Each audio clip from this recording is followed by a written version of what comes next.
Esther's been having a lot of fun with this visual because she's discovered that if she cares about getting on it, she most always does.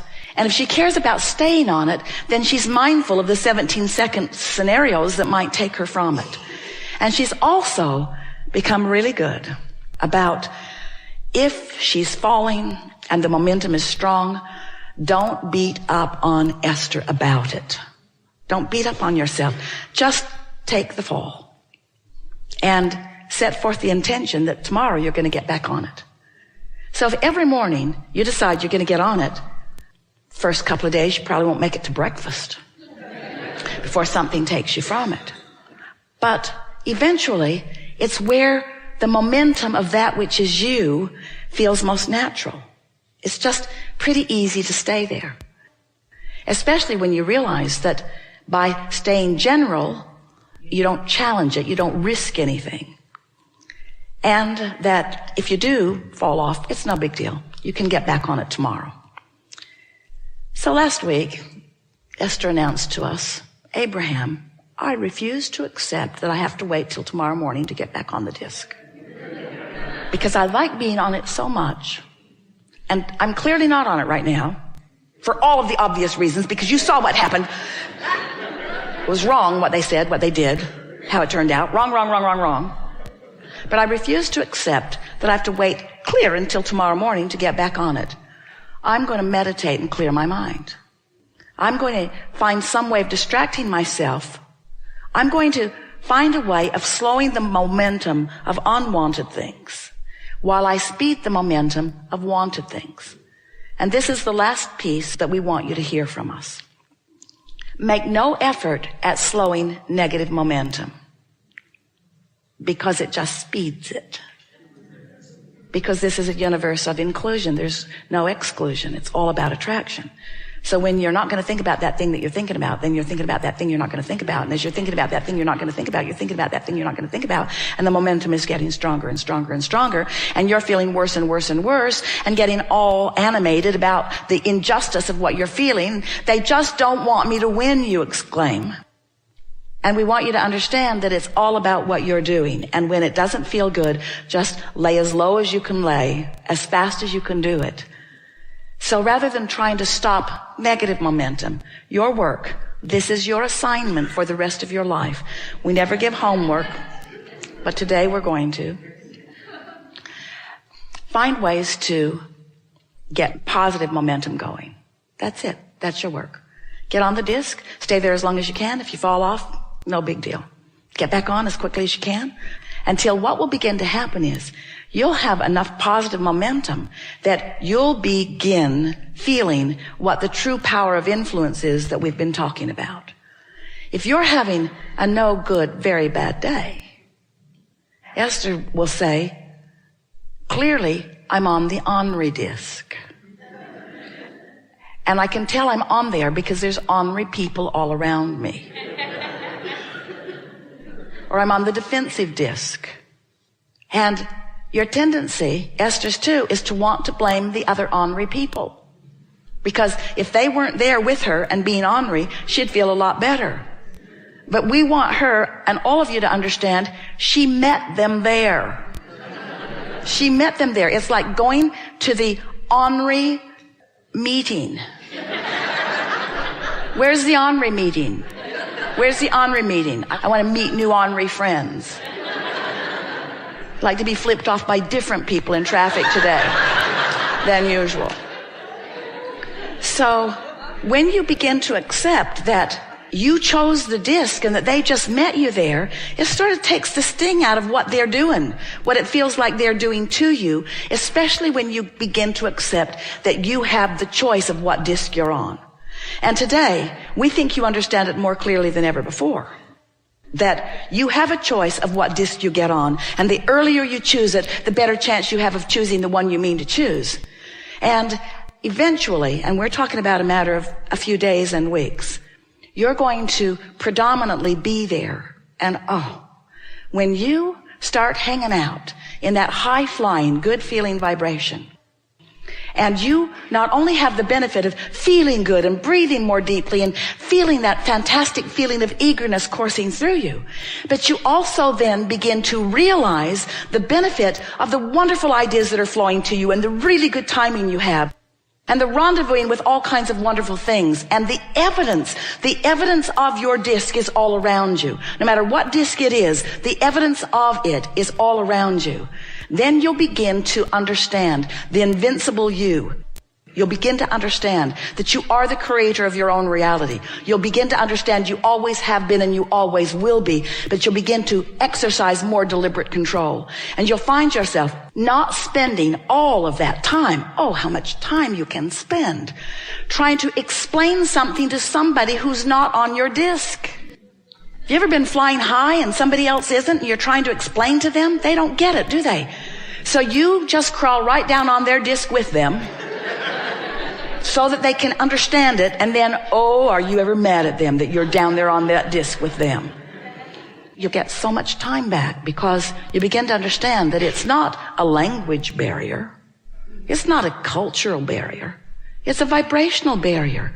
Stop trying to explain stuff to people that they have no way of understanding. Instead, pick your disc, rendezvous with those that do understand, and have a really good time. Without even knowing it, you've been creating this vibrational reality. It's the vibrational version that precedes the manifested version. And we explain to you that the source within you is collecting and becoming all that you are asking for. And then you say, well, if that's true, then why is my life not improving? And we say, for one very easy to understand reason. You're launching the rockets by knowing what you don't want, but then you're not practicing the vibration of what you do want often. Instead, you're beating the drum of justification of why you want the improvement. And that's that efforting factor that we're talking about that is not serving you. You're trying so hard to get what you want by pointing out that this isn't fair and this is unjust. In other words, as you feel the unfairness and then you stand in the justification, because there's a part of you that knows, you innately understand that you are supposed to be winning. You are supposed to be feeling good. And when you're not, you understand that there's something wrong, and then you go about trying to explain why it's wrong and how long it's been wrong and what's really wrong about it and how others agree with you that it is wrong. So you continue to practice the vibration, a frequency that disallows what you want. So in order to help you bridge that gap between who you've become and who you're allowing yourself to be, we are offering a series of analogies. We wanted you first to understand that there is a vibrational version of you that you have access to, but you have to practice yourself into alignment with it. And on some subjects, that's easy for you to do because you've been practicing it, and on other subjects, it's more difficult for you to do. So then we began explaining to you, yes, there is the non-physical version of you, which you are contributing to constantly. This is just not the non-physical part of you that was before you were born that now you're trying to catch up with. This is the non-physical part of you that has been expanding and evolving as a result of the life that you're living here in this physical body. So this vibrational version, this vortex version of you exists. It is a reality that you have access to, but you've got to find the frequency. Just like you've got to broadcast and receive with your transmitting mechanisms. You can't set your radio dial on 101 AM and receive what's being broadcast on 97 FM. You have to be on the frequency that the broadcast is coming from. So this vortex version of you is broadcasting this prosperous vibration of well-being, of alignment, of co-creation, of rendezvousing with all good things. The question is, are you on that frequency? And the answer is, if you feel good, yes. If you feel bad, no. Positive emotion means you're on the frequency or moving in on it, and negative emotion means that you're not. We began talking to you about your point of attraction. And it seemed like a good way to describe it. It's like a grid that will be filled in later with the manifestations. It's like a framework. It's like the frame of a building that starts out sort of scanty. You can sort of kind of tell what it's going to be like, but all of the textures and fabrics and details are going to come later. You're going to choose them as you go along, and you're going to fill it out and flesh it out with all of the magnificent, delicious details.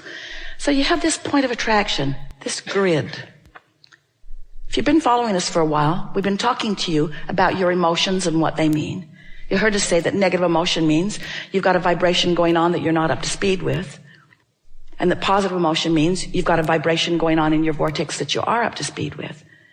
So today we want you to contemplate that these emotions, which go all the way from appreciation and love and ecstasy, passion, fulfillment, love, that feeling of invincibility, that feeling of eagerness for life, you know how that feels, all the way down to despair, to a feeling of fear, to a feeling of disempowerment, to a feeling that they don't want me to win, that feeling of having no control of your life. And of course, there's every imaginable emotional word or feeling in between all of that. So now we want you to realize that you are a vibrational being and that you've got a momentum going. So we'd like you to envision this spinning disc, this pure, positive energy disc, this high-flying, good-feeling point of attraction that somehow, some way, you've managed to get on. And we want to say to you, it's pretty easy first thing in the day before something happens, before you read your email, or before you see another person who is irritating, or before you start remembering what went wrong yesterday. In other words, you can get on that high-flying disc pretty easily because you wake up there. And if you don't do that thing you usually do that causes you to choose a lower disc, then there you fly for a little while. And we want you to just speculate the kinds of magnificent things that you have incrementally put into your vortex of creation that will now flow seamlessly, effortlessly, quickly through the path of least resistance into your spinning grid, into that high-flying, good-feeling grid. So we've been talking to you about law of attraction for a very long time, haven't we? And many people are beginning to understand it. Many are misunderstanding it. But we want you to understand that law of attraction is responding to the vibration of that which is you. We also want you to understand that you've got two vibrational things going on at any point in time, because you were source energy before you came into this physical body, and even though you were born into this body, that larger part of you still exists. It is a vibrational you. It's a vibrational, co-creative you. And it's pure positive energy. So here you are in your physical body, sifting and sorting, knowing what you don't want, knowing what you do want, all day, every day, have been for a very long time, launching preferences, clear preferences of what you prefer. And each one of these vibrational launchings is received by the larger part of you. In other words, vibrationally speaking, the source within you is evolving and expanding as a result of the life that you're living here in this physical body. When you see someone hungry, you want more food for your planet. When someone is rude to you, you want nicer people in your life and in the lives of others. In other words, you are constantly expanding and improving through the life that you are living. And the source within you is taking that expansion immediately. So then, as we've watched you, we've been calling this gathering the art of allowing for a number of years, because it's all about you figuring out how to allow that alignment. You figuring out how to hold a frequency consistently enough that you own it, that you know it, that you are it, that you be it. To establish a point of attraction with enough consistency that you allow momentum. Did you get that? Enough consistency that you allow momentum. Because when you say, I want it, but there's no momentum. I would like that, but you see, it's been hard for me. I want that, but my life's been very difficult for a very long time. Let me tell you the ways in which it has been difficult. And we say, stop talking about the ways in which it has been difficult, because you're killing the momentum of the desire that you just gave birth to. You gave birth to it and didn't allow it to get going. You give birth to it and don't allow it to get going. But imagine if you give birth to it and allow it to get going. If you give birth to it and allow it to get going. If you identify a new desire and are general enough in your conversation.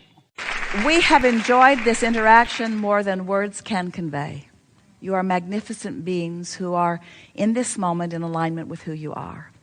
And whether you are in any moment in time in alignment with who you are or not, there is no transgression that you have defined as a transgression that is egregious enough to ever cause that which is source to look with anything other than